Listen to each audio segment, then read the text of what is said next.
Viewing life from a hearse, it could be worse. Laugh, think, and cry with the country undertaker. The great basketball coach Jimmy Valvano said, if you can laugh, think, and cry in a day, when you get home at night, you will realize you had a heck of a day. When I heard him say that in 1993, during his famous Never Give Up speech at the ESPY Award show on ESPN, it hit home with me. Although I always remembered what he said, it would be several years later before I learned the real impact of his thoughts and words. I eventually learned that to give myself a chance to laugh, think, and cry each day of my life, I would have to engage people. Not just to engage people that are already in my life that I should naturally be engaging, but going out on a limb to engage people others may miss. For most of us, our tendency is to engage people who are familiar to us, who think like us, and believe like us, and look like us, and have mostly the same experiences as us. When we do that, I believe we miss God's best for us. For many years, I have been on a mission of people engagement. In doing so, I've had a lot of laughs and a few tears, and many conversations that made me think about the really important stuff. My mission has also given me the opportunity to meet some incredible people who I would never forget. My guest today is one of those people. I quickly learned that her life experiences were very different from mine. I was born and raised by wonderful parents. I knew when I grew up and got married, I wanted to raise my family just like I was raised. My guest wanted to raise her family just the opposite way she was raised. Generally, I was set up to succeed. My parents instilled self-confidence in me. My guest grew up with very little self-confidence, to the point that she wondered if something was wrong with her. I grew up wanting to be close to the home where I grew up. My guest grew up wanting to be as far away from home as possible. Like all of us, my guest has had mountains in her life. She has had more than her share of mountains. But she has learned a few things about mountain climbing and overcoming obstacles. One of those things is she doesn't spend much time focusing on the mountain, or feeling sorry for herself, or allowing others to feel sorry for her. It is the next step on your prescribed journey that is important, she says. She also says the little steps eventually add up to have a compounding effect to get us to where we want to go. She will tell you life is not a sprint.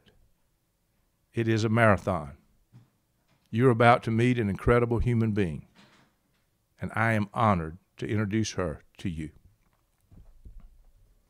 Okay, this is Bruce Goddard, and I have with me my friend from Cincinnati, Olga Piehler, and I've known Olga probably 20 years.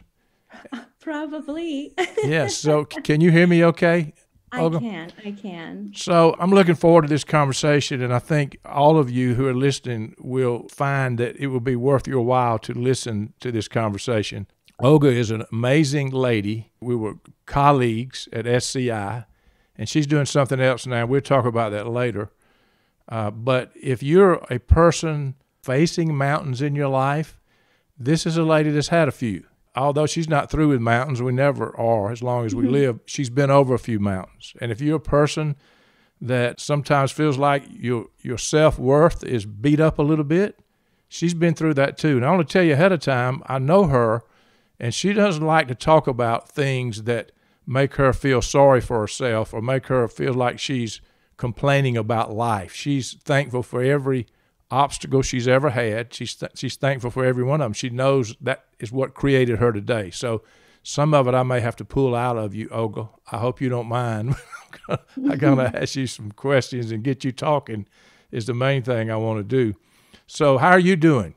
I'm delighted to be here with you. I hadn't seen you in a while. I do follow you on Facebook, but it had been a couple of years since I guess pre-pandemic, since we just saw each other. So I know the audience can't see me, but I am smiling from ear to ear. And I'm sure by the time this conversation is over, my cheeks are going to be sore from the smile. So it is a pleasure to be here. And I am very grateful for the audience to spend the next little bit with us and listening to the stories. So thank you, Olga, and I'm delighted to have you with me. I did right before the pandemic. I stopped by your office in Cincinnati. Beth Wagner and I did, and you were out, and I wrote you a note and left it on you. I had no idea that'd be the last time I would make that connection. So let me just get started. So Olga was born in Spain, and when I found that out years ago, I immediately started talking to her because my great-great-grandfather was born in Spain. He was born on the other side of Spain in the northwest. You were born more in the central east, I guess. What, Cuenca? Cuenca, that's correct. Cuenca, Spain. So tell us a little bit about your upbringing. Just to make the point here, she grew up in Spain. She's in the United States today, so just know where we're going. Talk about your growing up in Cuenca, Spain. Absolutely. So I am the oldest of 3 siblings, and there's not much of an age difference between the 3 of us. I am just 2.5 years older than my youngest brother. So bim, pretty close in age. My parents were very, very young when they had us. My mother was a week before her 21st birthday when I was born. The city where we grew up, Cuenca, is a very, very small Spanish town. It's about 50,000 people. We're pretty close to Madrid, so right in the middle, but it's a small town for Spanish standards. So like, in Europe, everything is very condensed when it comes to space. So a town of 50,000, I know here it sounds like, well, that's a good sized town. Over there, in 10 minutes, you are from one edge of the town to the other edge. So just like where you grew up in Reynolds, everybody knows everybody. How have you ever heard of Reynolds? I'd like to know that. Well, you and I have known each other for 20 years, so I have heard quite a bit of it. You've heard some of my stories, haven't you? I have. Wow. So you were born prematurely. So let's back up a little bit. You were, 4 pounds and something, and then tell us kind of what happened after that. That's right. So I know you like to say that's the first mountain that I climbed. And for those of us listening, Bruce and I, we were at a territory or market meeting many, many moons ago, probably 2 decades ago. And he heard the accent. The joke goes that he thought I was from Russia and got in a little bit of trouble about that. But we will forget about that side. And then when he got inquire more, as the listener that he is and the conversationalist, he started a true conversation of not just, hey, where are you from? And oh, well, that is Spain. Well, with a name like Olga, it doesn't normally match. He really wanted to get to know me as a human being and as an individual and ask deeper questions about everything in general. So he does have a little bit of insight that he still remembers about me. And I shared with him at the time that, yeah, I was born premature. And again, this is mid-70s Spain, which wasn't, the most advanced country when it came to medicine. We had just gotten over Franco as a dictator in 1975. The year I was born is when we had our constitution and became a democracy again. So again, a little bit behind on some things. So I was premature in an incubator for quite some time under the lights. And I was of very, very small stature, as premature babies tend to be. I was very, very tiny. And somehow I started to talk very, very early. So this is one of the stories that I share with Bruce at the time, was that imagine this tiny little thing with a tiny little voice that could speak full sentences before I was a year old. So let me be thought sure that, they heard that. You're speaking full sentences before you were a year old. I remember that. which probably the people that know me now are not surprised since I talk so much. Well, I started talking so much early. But the funny part about that was that people thought there was something wrong with me, in the sense of I was tiny and had this little voice. So they thought that I must have some sort of growth problem or issue, or they would pick on me and say things to me about that, about my size, and make assumptions that there was something wrong with me. So it was kind of a hit on your self-identity, that people were kind of looking like something's wrong with her, right? Yeah, or that it was always some sort of comment, the commentary or the narrative that gets formed around some of those things, where you start to become self-conscious. I was extremely self-conscious of my voice, right, and things like that. So when you were 8 years old, tell us about, what were you doing? Handstands, and tell me about that. So the next, another thing that happened was I was 8 years old. I was in third grade. It was 1983, November. And at gym, they had taught us how to do handstands. So when I got home, I wanted to practice. And my mother said, well, I'm too busy right now. I'm trying to make like the after school snack for everybody. So let me figure out a place safe in the house where you could do the handstand against the wall to help you hold your feet, where you're not going to kick a frame or a picture or something. So she closed the door to the dining room. And so it happened that door was it has the wood frame, but the middle of the door is made out of glass. It was like a fancy door. Right. Went ahead and I did my handstand and put my feet up on the wall. And on my way down, as I was coming down, my right foot actually hit the door. I didn't come it straight. I was tilted because I was learning. Right. And I hit the door and I hit that weak glass, the spot on the glass. So the whole door blew up. And on the bottom, there were big shards of glass. And it went through my leg. And I actually did quite a bit of damage. And I cut the muscle, I cut the tendons, pretty much the whole front of my leg, stabbed by the bone right above the knee. And you were 8 years, you were 8. I was 8. Yeah. And so they were wondering if you were going to walk again, if I remember the story, but you were worried about what damage you did to the door, right? Getting in trouble. So obviously it was a very, very serious injury. Again, rural Spain, not a lot of hospitals. You get what you get. It wasn't Madrid, the capital. I do remember being afraid of getting in a lot of trouble with my dad when he would find out that I broke the door. So that was my biggest worry. I do remember getting to the hospital, and the doctors, when we got there, they looked at me and were kind of like, looked at my mother. My mother was a nurse.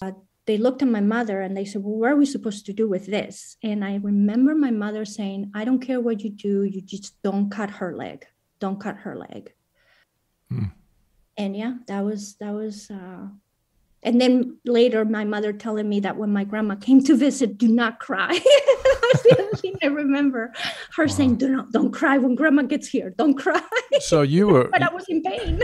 You had a pretty long recovery from that, right? And it took a while to get through that. And just one of those things in your life that impacted you, I guess, the rest of your life. You were hurt, and it took a while. Yeah, it was, again, a serious injury. At the time, there was no physical therapy or anything like that. So I did have to learn how to figure out how to walk again by myself. I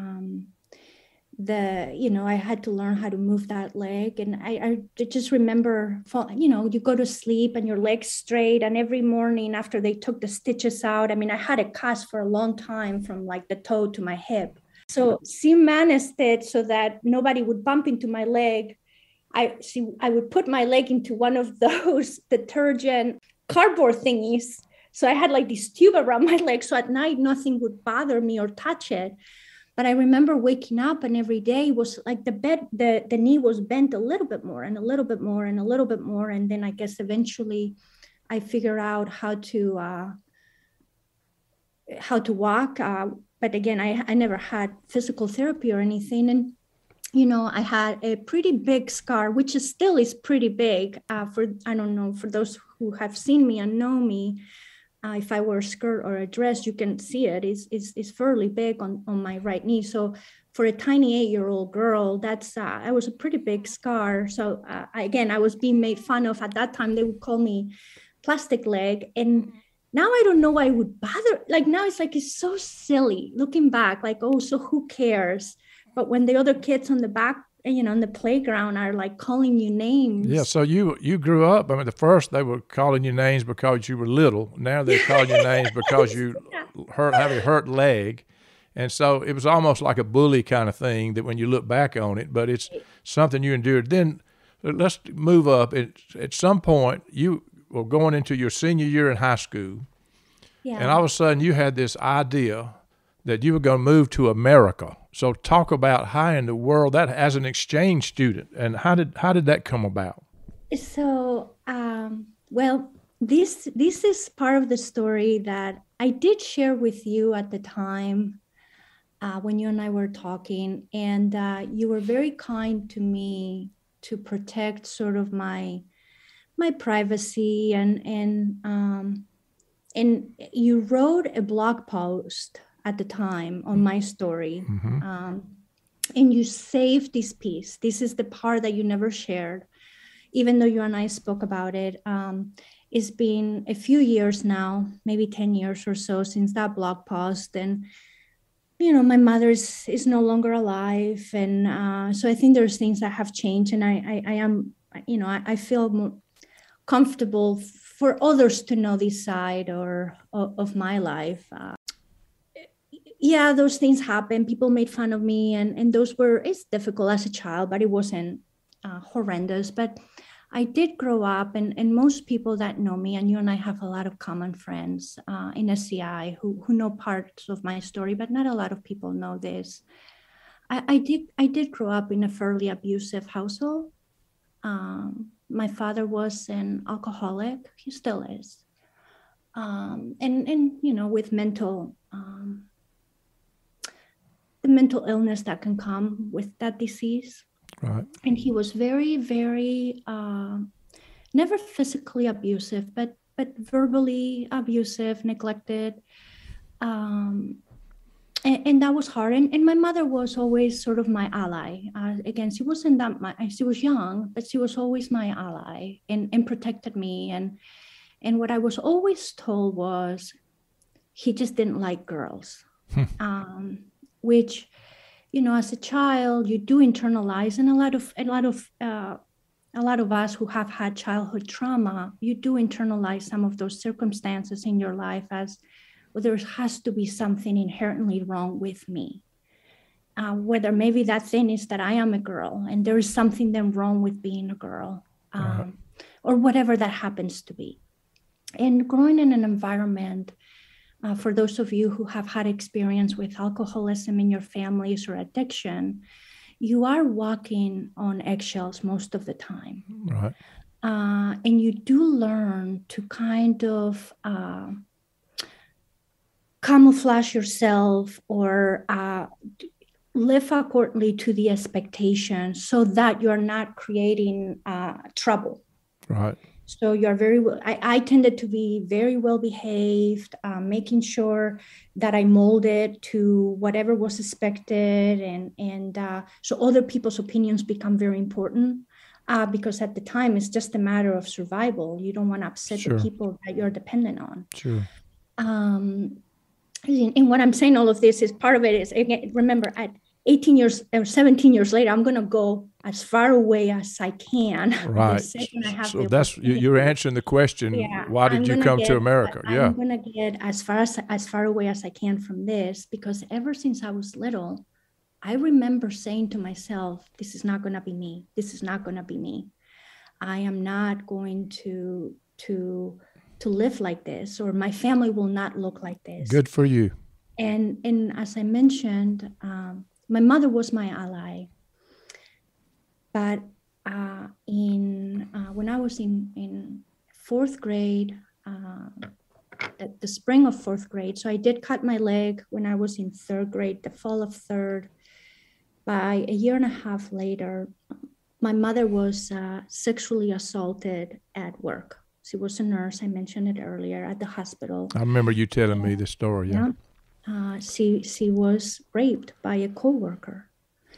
And I came home from school and I found my mother in bed crying and full of bruises. She was beat up. I mean, her face and her arms.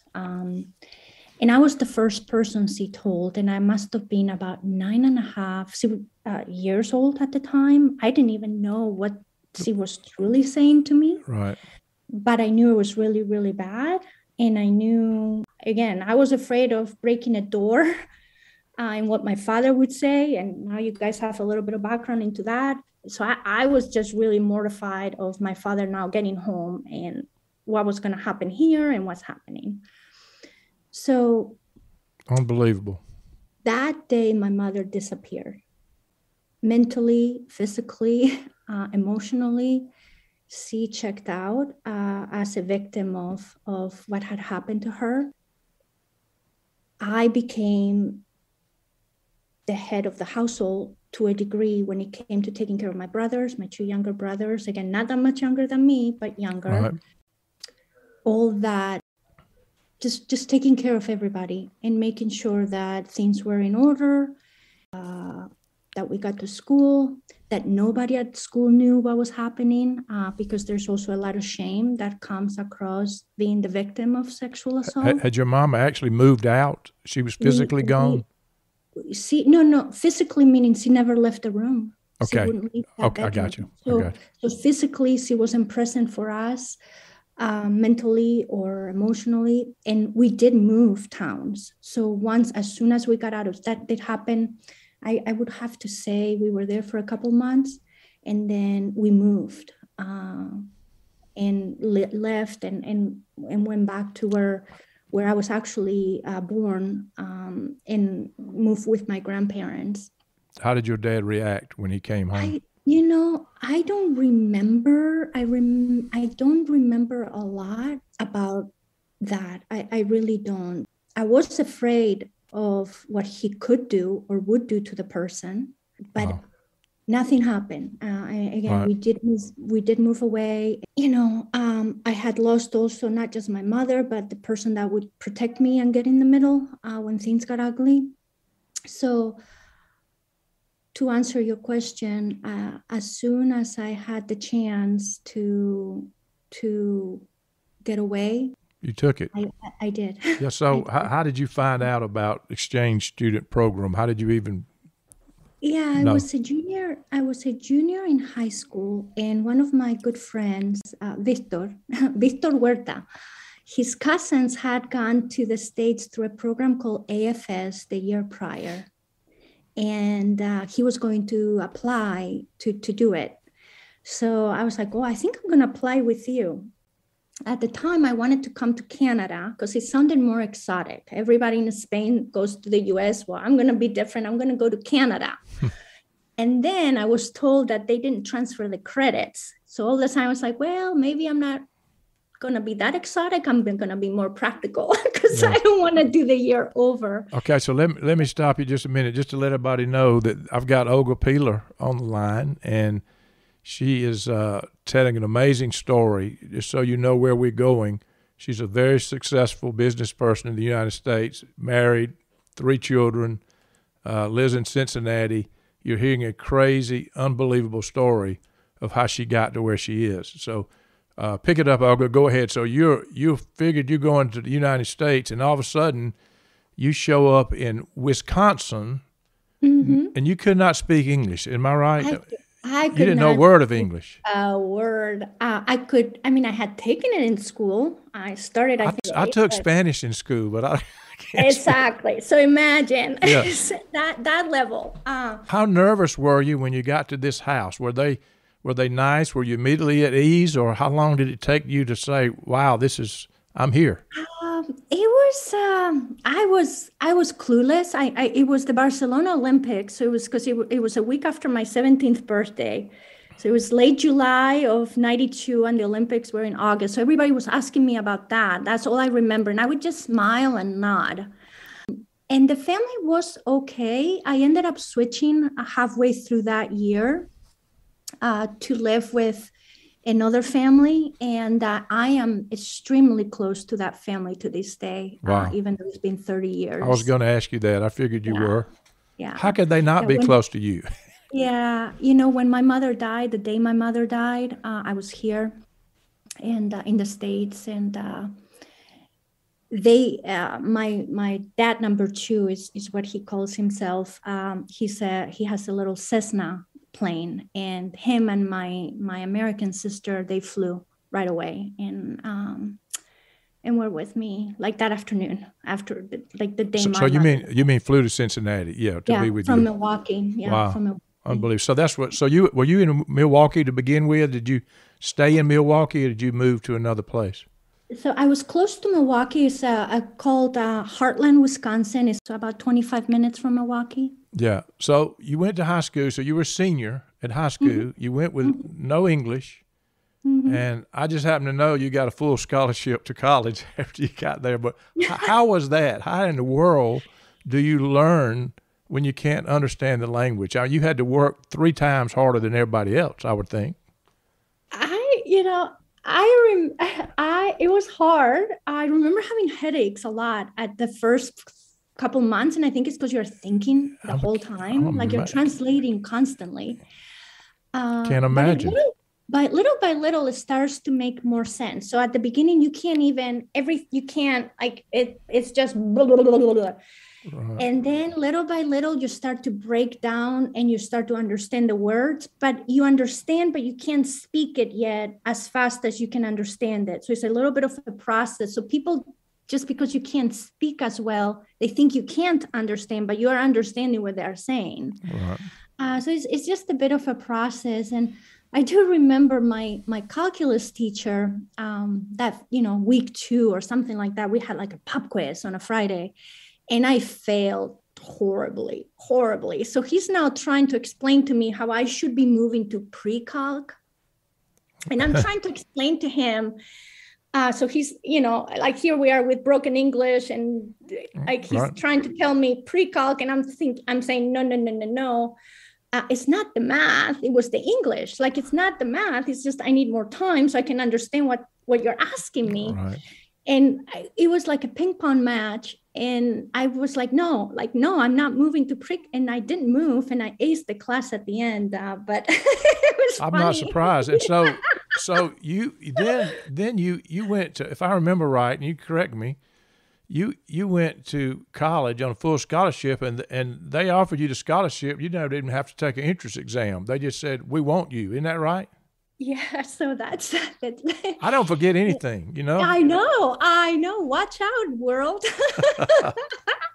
So the way that worked was, so I did start dating a young man that was in my class.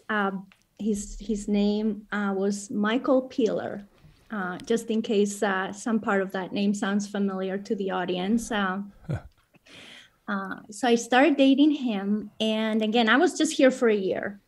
So it was June 1993. He was going to this school called Laura's College in Dubuque, Iowa. And this is the time before the internet where people actually had to go to school with their little booklet of classes and meet with their advisor to sign up for the courses they were going to take the following semester. So he had to go up to do that. And his mother called the school and said, he has a friend, she's from Spain. Could she come up with him? And while he's signing, somebody could give her a tour or something. She just wanted to make the departure easier. Just sort of like I would have a place and a face and knew where he was going to be because, we were just, 17, 18 years old and very much in love at the time and everything. So I went with him, and the person that gave me the tour happened to be a woman by the name of Laura Schuler, who was the head of admissions because all the students had gone home for the summer. And yes, this the little talker talked her way into college. All just being in the right place at the right time. It's I had a fraternity brother that when I was at the University of Georgia flunked out. He was on probation, then he flunked out, and had to go register the next quarter. He said, "I'm going to go with you," and he talked to somebody, and somehow he got back in school. See? They put him in, and they bypassed something, and he graduated actually. So that can happen. So you got your degree. Was it in psychology or Psychology with a biology minor? Yeah. Yeah, unbelievable. And so talk about you getting married and all that. When did that happen? So that happened in grad school. So from college, graduated college, and then we went to Miami of Ohio, here in near Cincinnati, in Oxford, Ohio. Mike was studying computer science, and I was studying perception, vision. So my degree was more on neurophysiology, and at the time at the university, I was using human observers. So with that, you use a lot of math. So see, kudos back to my Right. math teacher in high school to sort of simulate how the neural circuits must be wired in our brain to be able to with a certain input, produce a certain output. So if I move something to the right, how, that's the input. I'm moving something on the screen towards the right. How the output, you telling me it went to the right, how does that work? And we did a lot That's of over my Fourier head, for sure. analysis, sine wave gratings and things like that, and mathematically model how the brain must work. And I graduated in 2000. So did Mike. So you had a master. Now you had a master's degree. This is the same little girl that was living kind of coward you were in the corner trying to figure out how you were going to get out, and now you've got a master's degree in the United States. Yes. And then you got married. So let's be sure we get that. So when That's right. We did get married in 99. Okay, Graduated college 97. Okay. Married 99. And then graduated grad school in 2000. And then you headed to Australia. Is that right? You were pursuing your doctorate. Yes, I did present my master's thesis, and a group of scientists from the Victorian College of Optometry at the University of Melbourne in Australia offered me a full ride to move to Australia so I could finish my PhD. So how did you get Mike to let you do that? So Mike had graduated at the same time. He had a computer science background, so he got an opportunity to got recruited by a company called Making Everlasting Memories, MEM, to be a developer for them. I am familiar. So he had that opportunity. He was really, really excited about it. I had my opportunity. I was very, very excited about it. And for two, I guess, 25-year-old people, we were mature enough to say, we have to let each other do what we need to do, and we will figure out throughout the way. Right. So he stayed in Cincinnati to pursue his opportunity, and I moved to Australia in January of 2001 to pursue mine. And then 9 months later, 9 months later, 911 hit. And there you were pursuing your doctorate in Australia, and now you were scared to death like everybody else was and said, I don't need to be in Australia, right? So the way I've described it as of late is in a very condensed amount of time, so almost within 48 hours, a lot of the soul searching that has happened over the past 2 years with COVID, when your whole world gets turned upside down and you start to wonder what's important to me, what's my purpose, what am I doing here, how do I want to live my life? That happened to me, like almost to the T at that point. Being on the other side of the world, literally the other side of the world, by yourself, when they closed all the airports. My family's in Spain, my husband is in the United States, and really all the people that have been critical for me during my formative years were in the United States, and the people that I loved. And I am trapped in the other side, not able to go anywhere, and not having anybody I love nearby.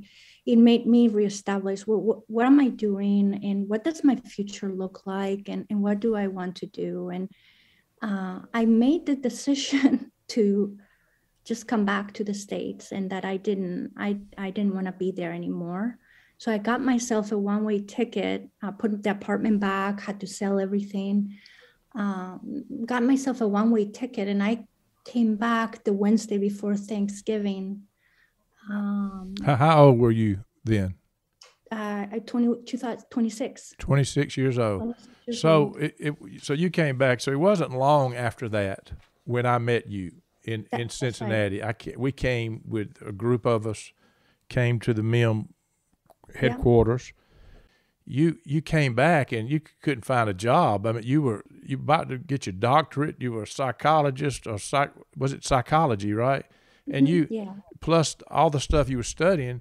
So you ended up like working as a clerk at this place where your husband worked. Yeah. So the leadership at MIM, where my husband worked, was kind enough to help me out at the time. So I was coming back, one-way ticket, didn't know what I was going to do. I didn't have a resume. I had a curriculum vitae that was 5 pages long that, you have to, resumes were only supposed to be 1 page. So what do you do with that? So I didn't know what to do. So they said, we need help filing. So if she wants to file, we could sign her up with Office Team, and at least she has something to do until she figures out what's the next step. So I came home on a Wednesday from Australia. Thursday was Thanksgiving.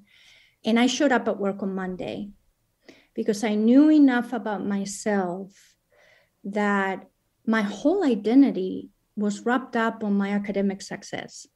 That's the one thing I was always praised about, and the one thing where I found my self-worth to be residing is, well, I do well at school. That's my thing. And now I don't have that. I walked away from that, and I'm embarrassed that I did that at the time. Right. What am I going to do now? So I knew that I had to keep busy, or else I was going to be in big trouble. Wow. For myself. So I jet lagged and all, I showed up to work on that Monday and started filing. And they did tell me, do not get comfortable because we will never hire you. Because obviously Mike worked there, and it was a very small office, and they didn't want to get into that mess of having, a married couple in the office and that kind of stuff. So you got another hit to your self-worth. Not only are you not getting to do what the academic thing that you were pursuing and was your identity, but now you're in a situation where you can work here for a while, but you're not important here. That's what happened. But the reality is they did hire you. You stayed there, and you became an expert on MIM.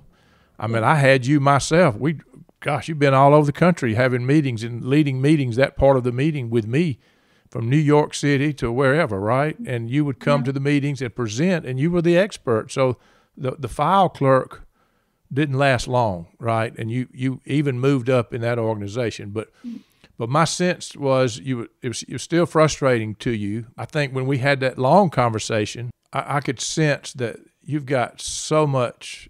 There's no telling what you can do. That was my thought. You've overcome so much. You did things that most people haven't thought about, and you've overcome. You've had mountain after mountain in your life.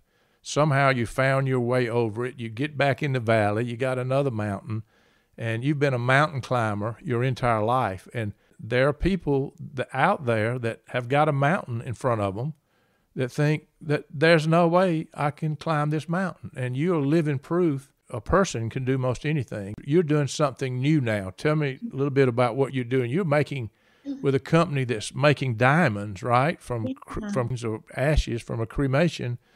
And this company was on the Shark Tank. Is that right? Is that how that got started? Yeah. So tell us how in the world you got into that and what you're doing now.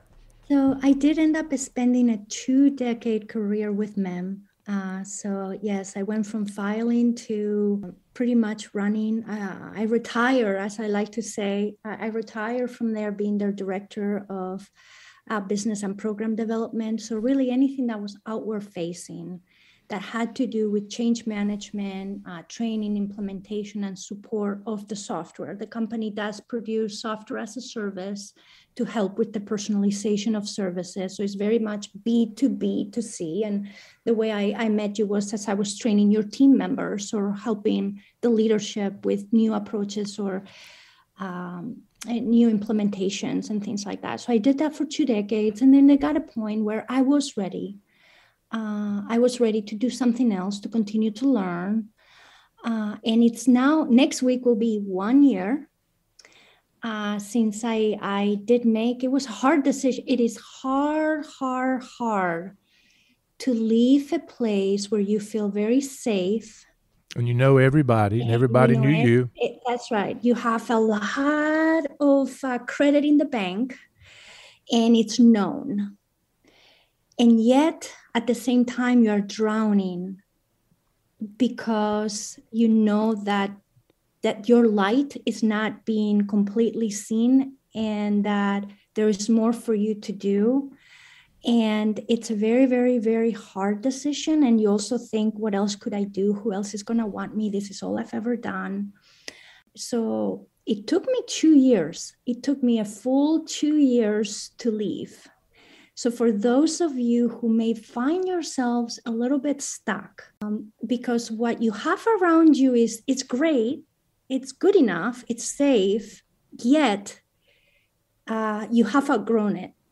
There is a, you know, when you talk about mountains, there is something to be said about grow where you're planted. And yes, there is a lot to that. You're given some circumstances and you have to make the best and grow where you are. But at some point, you also need to make the decision for yourself that you need a different pot. Right.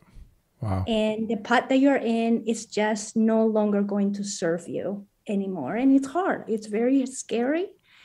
And it's hard. So I did make the leap. So before you finish that, so let me just tell you my perspective. And of course, I retired, and I was, my last year or so, we were doing COVID or whatever, and I was not in touch with you much. When I realized you were gone, my thought is, how in the world did we let this lady get away from this company? Because the truth is, there's a need for people with your smarts, with your get up and go, with your persistence, with all of that.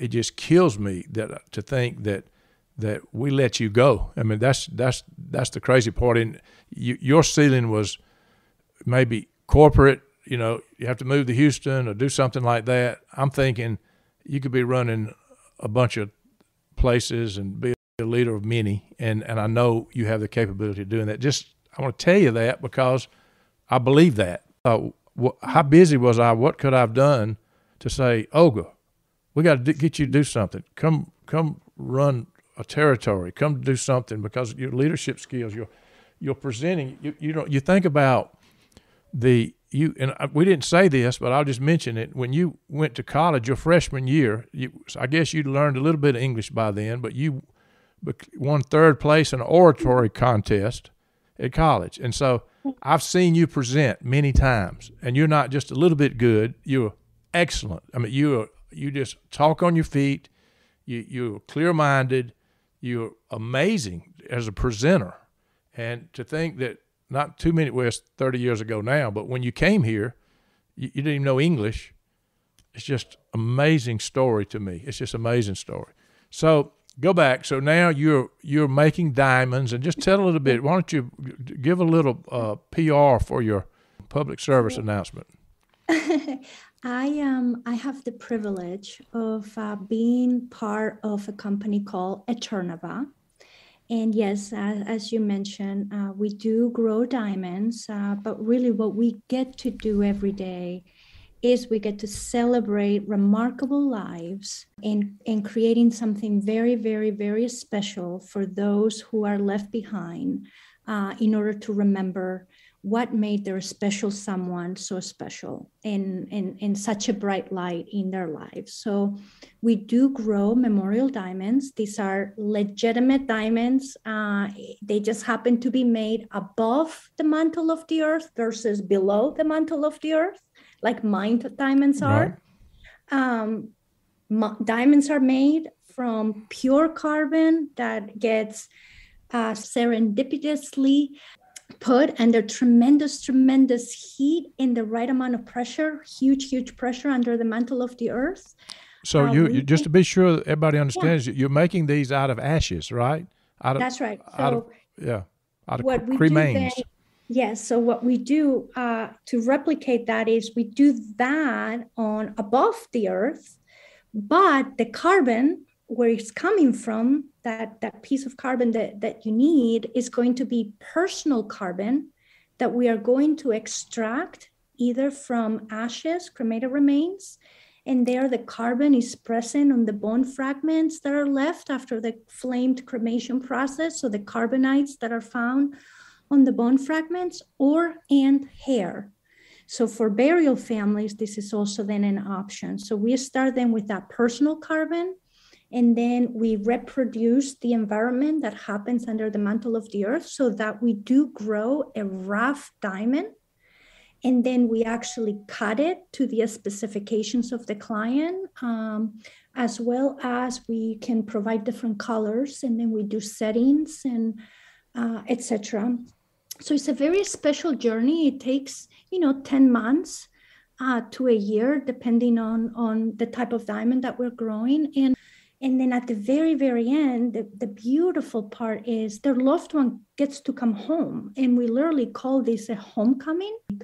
The funeral home gets to bring their loved one home, which I believe there is such a closure on that process. Because if we think about what we do, Bruce, we get to remove their loved one from their home at their time of need. So to be able to bring their loved one back home. In the form of a diamond ring or whatever. In the form of a bright, beautiful, gorgeous diamond at the end. I think there is a beauty on that. The name of the company is Eterniver. So is it Eterniver.com? Is that? Yes, absolutely. Just from a gray-headed undertaker, this profession has changed since I started. I can promise you, I never thought about picking somebody up and bringing them back as a diamond ring or a diamond necklace.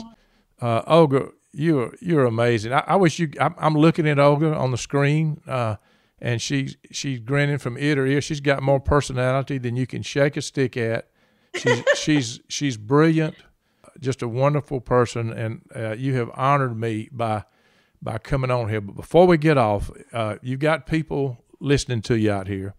You've had a heck of a journey in life. You're doing a wonderful thing now. What advice do you have if you had to say something to people that are in a place that you have been in your life, whether your self-worth is kicked to the curb, or you got mountains in your life, you got challenges? What is your message to anybody hearing? Do not underestimate the compounding effect of the small aligned actions. I am currently training for a marathon. I hadn't run in years. I started running late November. And of course, you know what? The next thing I'm going to do is I'm going to do a marathon because if not now, when am I going to do it? Yeah. And I just completed my longest run to date last Saturday. So Saturdays we do our long run, and it was 14 miles, which, for someone who doesn't run is a pretty good deal. I can't drive a golf cart for 14 miles. Halfway to go to the 26.2, but we're there. But it took me in my training 2,000 miles, most of which I walked, which is almost 4.5 million steps to get to those 14 miles. So I think we tend to, in life and now with social media and all of this, you do focus a lot on the destination and the end and the celebration. But before you get there, there's a lot of work that has to consistently be put in every day. and it's very, very small. And it's as long as you're aligned, every small step that you take is what's going to make you get there. So when you do have a mountain, don't think of the peak. Just think of the next step you have to take. And where are you going to put your foot that's safe for you to keep climbing up, so that you're not slipping and you're not falling, and you're just sort of keeping your ground and keep moving and stepping forward. Then later on, you may be able to look back and see the whole trail and everything that you've accomplished along the way. But that would be my advice, just the compounding effect of a small aligned steps. And life is a marathon. Mm-hmm. It really is. Amazing. Olga, thank you. Viewing life from a hearse, it could be worse. Laugh, think, and cry with the country undertaker.